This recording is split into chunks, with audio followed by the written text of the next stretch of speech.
Everyone's angry at Timothée Chalamet right now. I don't want to be working in ballet or opera or, things where it's like, hey, keep this thing alive, even though no one cares about this anymore.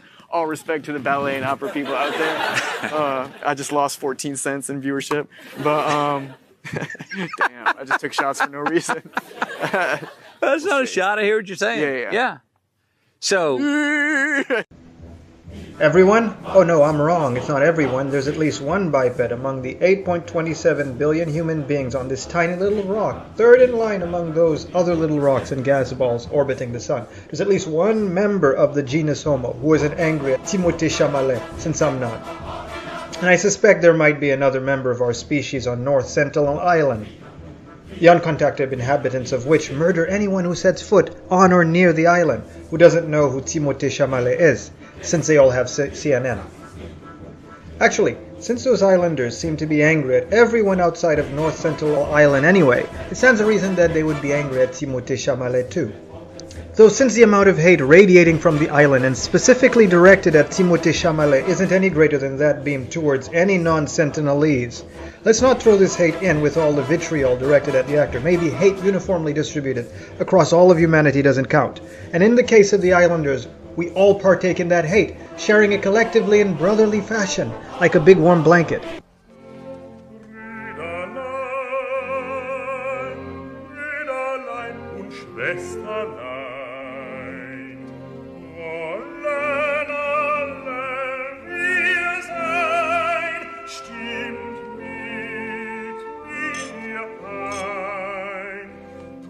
Nonetheless, my absence from the angry pitchfork-wielding mob makes my statement. Everyone is angry at Timothée Chalamet right now, demonstrably wrong. Wait, what did you say? You don't think I meant everyone, literally? Well, I must have, since many seem to have assumed Timothée Chalamet meant nobody literally, or rather, no one, is what he said, if you want his exact words. When referring to ballet and opera in a comparison he was making about the state of the film industry today, I suspect people might take things out of context so they can be angry, knowing full well, at least subconsciously, what was really meant. Though perhaps not. As for many things, I suspect it's not a question of talking yourself into believing something, as much as not bothering to even think things through. Thinking, like exercise, isn't fun for many, perhaps not for most of us, and we prefer not to do it, even if virtually all of us can do it pretty well, I suspect. When it comes to interpreting human behavior or words, though, lack of insight could be more of an issue than not thinking. But come on, guys, he apologized to the opera and ballet people out there right after his statement, so he must know they exist. Yes, some would call this statement not very respectful. Personally, it just made me laugh, especially when he did that vocalization at the end. So... And I enjoy opera myself. I'm even an amateur composer of the type of music which I have to reluctantly acknowledge most people don't care about anymore, and haven't for a while. And I think that's what Timothée Chalamet meant by no one, though I'm not in his head, nor is anyone else. Who can seriously say he's wrong about that? I suspect we get angry a little too easily. We need to collectively grow a sense of humor, maybe radiate that outward instead of Sentinelese-style hate. A good roast is always fun. I feel that's what he was doing there.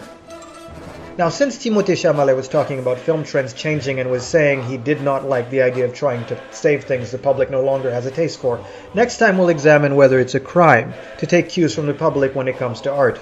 If historically the great composers or artists tended to follow their own artistic whims while ignoring the wishes of the public or their patrons, for whom the works were intended. In other words, which one led the way, the artists or demand? Would Mozart himself, who wrote many of the operas being enjoyed today by the minority. Yes, a minority, and not a sizable one. By the minority who enjoy operas, would Mozart himself sympathize with what Timothée Chalamet is saying? Would he follow public taste or ignore it in order to follow his own artistic whims and then try to get the public to follow? Would Mozart even be writing classical music today? As usual, please like and subscribe, and see you next time.